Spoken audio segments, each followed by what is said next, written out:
Hello दोस्तों, मैं अर्चना यादव आज आपके सामने एक इम्पोर्टेंट टॉपिक पर वीडियो लेकर आई हूँ कि हाउस वाइफ्स रीट की तैयारी कैसे करें। आप सभी को पता है कि REET के एग्ज़ाम की डेट अनाउंस हो चुकी है। 26 सितंबर को ये एग्ज़ाम होना है और बहुत सारी लेडीज़ हैं जो इसकी तैयारी कर रही हैं और उन्हें टीचर लगने का उनका एक सपना है, लेकिन उनके सामने रिस्पॉन्सिबिलिटीज़ की भरमार है। रिस्पॉन्सिबिलिटीज़ तो देखिए हैं ही, बच्चे हैं, परिवार है, घर का काम है, खाना बनाना है, कपड़े धोना है और सबसे मेन जो काम है वो है हमें इसके लिए प्रिपरेशन करनी है, एग्ज़ाम के लिए प्रिपरेशन करनी है। तो इतना सब कुछ होते हुए हम तैयारी कैसे करें? हमारे पास तो टाइम ही नहीं है। बिल्कुल, आपकी बात बिल्कुल सही है, लेकिन आपको फिर भी तैयारी करनी है क्योंकि आपको अपने ड्रीम्स को फुलफ़िल करना है। तो कुछ ऐसे पॉइंट्स पे मैं यहाँ पे डिस्कशन करूँगी जो आपकी हेल्प करेंगे इस तैयारी को करने में और आपको सिलेक्शन दिलवाने में। तो सबसे पहला जो मेरा पॉइंट है वो है आपके मन में फाइनल सिलेक्शन लेने की जो है वो इच्छा होनी चाहिए कि हाँ, मुझे फाइनल सिलेक्शन लेना है। इसका आपका दृढ़ निश्चय होना चाहिए, विल पावर होनी चाहिए कि मेरे को 100% इसमें सिलेक्शन लेना है। अपना मन बना लीजिए। ये नहीं कि आपने कुछ पढ़ा, कुछ छोड़ा, हाँ देखते हैं किस्मत पे है, बाय लक है, हो गया तो ठीक है, नहीं हुआ तो ठीक है, ऐसा नहीं है। एक दृढ़ निश्चय बनाना है आपका। सबसे पहले है आपकी विल पावर, आपकी पढ़ने की ललक होनी बहुत ज़रूरी है। तो सबसे पहला पॉइंट यही है। यदि आपने एग्ज़ाम की तैयारी स्टार्ट नहीं की है और आप सोच रहे हैं कि आपको एग्ज़ाम की तैयारी स्टार्ट करनी है, तो सबसे पहले अपने मन में एक विल पावर आज और अभी इसी टाइम सेट कर लीजिए कि मुझे सिलेक्शन फाइनल लेना है, मेरा फाइनल सिलेक्शन होगा, क्योंकि मैं इतना पढ़ूंगी या फिर इस तरीके से स्मार्ट स्टडी करूंगी कि मेरा सिलेक्शन 100% है। तो सबसे पहले जो है ये पॉइंट होना ज़रूरी है। और वैसे भी आप अपने चारों तरफ नज़र मार के देखिए कि बहुत सारी लेडीज़ आपको ऐसी मिल जाएंगी जो RS IAS की पोस्ट पे पोस्टेड हैं और उन्होंने ये एग्ज़ाम शादी और बच्चे होने के बाद निकाला है। तो उनके पास तो कोई एक्स्ट्रा टाइम आया नहीं होगा, यही 12 घंटे दिन के होते हैं और यही 12 घंटे रात के होते हैं। तो उन्होंने भी कैसे करके जिम्मेदारियां भी निभाई होंगी और टाइम भी मैनेज किया होगा, है ना। तो आप इस तरीके से भी आप सोच सकती हैं या फिर अपने चारों तरफ नज़र मार के देख सकती हैं। मैं अपना खुद का एग्जाम्पल देती हूँ। मैंने रीट लेवल फर्स्ट का जो एग्ज़ाम है वो मात्र 1.5 महीने की तैयारी में क्लियर किया है और फर्स्ट अटेम्प्ट में क्लियर किया है। शादी और बच्चा, सारी रिस्पॉन्सिबिलिटीज़ मेरे पास थी। यही नहीं बल्कि इसके अलावा CTET, UP TET, HTET, net के एग्ज़ाम भी मैंने जो है वो आफ्टर मैरिज ही क्लियर किए हैं। दूसरा पॉइंट ये है, आप अपना डे रूटीन लिखिए। एक डायरी और पेन लीजिए और उसमें अपना डे रूटीन लिखिए, अपनी दिनचर्या लिखें कि यदि आप सुबह 4 बजे या 5 बजे उठ रही हैं और रात को 11 बजे सोती हैं, तो ये पूरा टाइम जो है वो आपने कहाँ यूज किया। आप बोलेंगे कि टाइम तो घर में ही यूज हो जाता है क्योंकि घर में काम इतने हैं। बिल्कुल, घर में इतने काम हैं कि सुबह से शाम तक कोई अंत नहीं होता, लेकिन आपको इन कामों से ही टाइम निकालना है। आप मेरा यकीन मानिए, जब आप ध्यान से अपनी डे रूटीन लिख के इसमें देखेंगी तो 4 से 5 घंटे ऐसे निकल जाएंगे जिसमें आपका ऐसे ही एक्स्ट्रा टाइम वेस्ट हुआ होगा और आपको वो 4 से 5 घंटे ही उस डे रूटीन में से खींचने हैं और उनमें पढ़ाई करनी है।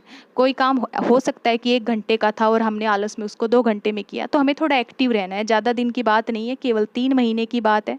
और कुछ काम ऐसे हैं जो आप इग्नोर भी कर सकती हैं, नज़रअंदाज भी कर सकती हैं, या फिर उन्हें हो सकता है कि आप बाद में भी कर सकती हैं। तो आप क्या हो जाएगा यदि 3 महीने आपने कुछ कामों को नज़रअंदाज कर दिया तो।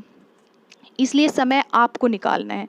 डे रूटीन आपकी, आपको पता है, वो 4 से 5 घंटे आपको निकालने हैं, उनको आपको यूटिलाइज़ करना है और आपको टाइम मैनेज करना है। मैनेजमेंट सबसे अच्छा तरीका होता है पढ़ाई करने का।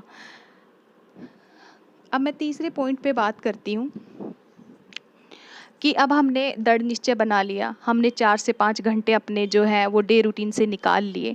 अब तीसरा पॉइंट है, क्या 4 से 5 घंटे पढ़ाई, क्या 4 से 5 घंटे निकालने के बाद हमारा काम हो जाएगा? क्या हमारी पढ़ाई हो जाएगी? क्या हम अपना 100% दे पाएंगे? जी बिल्कुल नहीं, क्योंकि 4 से 5 घंटे में कुछ नहीं, क्योंकि 4 से 5 घंटे में कुछ नहीं होने वाला है। आपको कम से कम 8 से 9 घंटे पढ़ाई करनी है और ये 8 से 9 घंटे आपको निकालने हैं। देखिए, आप जब काम कर रही हैं, आपके पास फ़ोन है, ईयरफ़ोन लगाइए। यूट्यूब में बहुत अच्छे अच्छे वीडियोज़ यूट्यूब पे हैं। कोई भी वीडियो साइको का आपने देख लिया, हिंदी का आपने देख लिया, इंग्लिश का आपने दिया, अपने फ़ोन को जेब में डाल के ईयरफ़ोन लगा के और उस वीडियो को आप सुनिए। देखो जब आप उसको सुनेंगे तो उस सुनने से बहुत कुछ याद होगा और ये आपके लिए इतना हेल्पफुल है, आप मेरा यकीन मानिए कि बहुत सारे टॉपिक आपके काम के साथ साथ कवर हो जाएंगे। मैं आज भी अपने मोस्टली टॉपिक ऐसे ही कवर करती हूँ। अपनी कमर में दुपट्टा बांध के उसमें फ़ोन लगा लीजिए, ईयरफोन अपने कानों में लगा के काम करते रहिए और अपने जो है वीडियोस को सुनते रहिए। तो इस प्रकार के आपके जो टॉपिक्स हैं वो क्लियर होते रहेंगे। अब नेक्स्ट पॉइंट पे हम बात करें कि एक आपको ना थोड़ा-सा होशियारी से काम लेना है कि जब आपके बच्चे सोए हुए रहें तब आप पढ़ें। जैसे आप सुबह जल्दी उठ के पढ़ें या फिर नाइट को लेट तक पढ़ें। इस तरीके से आप अपने 1-2 घंटे इधर-उधर कर सकती हैं, ठीक है? या फिर आप किसी फैमिली मेंबर की भी हेल्प ले सकती हैं 3 महीने में या फिर आप अपने किसी फैमिली मेंबर की हेल्प भी ले सकती हैं। मात्र 3 महीने की बात है। अ, जैसे अभी कोविड में स्कूल कॉलेज सब बंद है, तो आपकी छोटी बहन या भाई जो भी आपके घर में हो आप उनको अपने पास बुला सकती हैं, ठीक है? तो वो आपकी रिस्पॉन्सिबिलिटीज़ में आपकी थोड़ी हेल्प कर दें। या ये पॉसिबल नहीं है तो आप मेड भी रख सकती हैं, क्योंकि यदि आपने 3 महीने ध्यान लगा के तैयारी कर ली तो आपको पता है उसके बाद आप हज़ारों में कमाएँगी। तो एक मेड भी आप रख सकती हैं। क्योंकि ये जो टाइम आपके पास है ये टाइम प्राइसलेस है, प्रीशियस टाइम है, ये आपके पास फिर कभी वापस नहीं आने वाला। ये 3 महीने यदि आपने थोड़ी सी चालाकी से, थोड़ी सी होशियारी से और थोड़ी सी स्मार्टनेस से यदि आपने काम कर लिया तो आप मेरा यकीन मानिए कि आप जो सोच रही हैं वो आप बन जाएंगी। नेक्स्ट पॉइंट पे मैं यदि बात करूं कि आजकल देखने में आ रहा है लाइब्रेरी हर जगह पे ओपन हो रखी हैं, तो आप लाइब्रेरी जॉइन कर लीजिए। अब तो लाइब्रेरीज़ भी ओपन हो गई हैं, मतलब कोविड में बंद थी तो अभी सभी खुली हैं। तो आप लाइब्रेरी जॉइन कर लीजिए, सुबह जल्दी उठ के फटाफट अपना काम फिनिश कीजिए और 5-6 घंटे दोपहर में और 5-6 घंटे जाके अपनी लाइब्रेरी में बैठ जाइए और वहाँ पे पढ़ाई कीजिए। लाइब्रेरी का माहौल इतना अच्छा होता है और वहाँ पे जो है पढ़ने का बहुत मन करता है, क्योंकि चारों तरफ जो है बच्चे पढ़ाई करते रहते हैं, क्योंकि चारों तरफ जो माहौल है वो पढ़ाई का है, सभी पढ़ाई कर रहे हैं तो उन्हें देख के भी पढ़ने का मन करता है। और इस प्रकार से आप लाइब्रेरी जॉइन कर सकती हैं, ये भी आपके पास ऑप्शन है। नेक्स्ट पॉइंट पे मैं बात करूँ तो जैसे हमारे टाइम वेस्ट करने वाले कुछ एप्लीकेशंस हमारे फ़ोन में हैं, जैसे हमने फेसबुक पे टाइम वेस्ट कर दिया, व्हाट्सएप पे टाइम वेस्ट कर दिया, हम टीवी देखने लग गए। तो इन चीज़ों से डिस्टेंस बना लीजिए, 2-3 महीने इनसे दूर होके चलिए कि बस हमें अपनी तैयारी करनी है। यदि आप ये सभी पॉइंट्स को फॉलो करती हैं और थोड़ी सी स्मार्टनेस से काम करती हैं, स्मार्ट स्टडी करती हैं, तो आप 100% जो आप सोच रही हैं कि आपको टीचर बनना है, आप बन पाएंगी।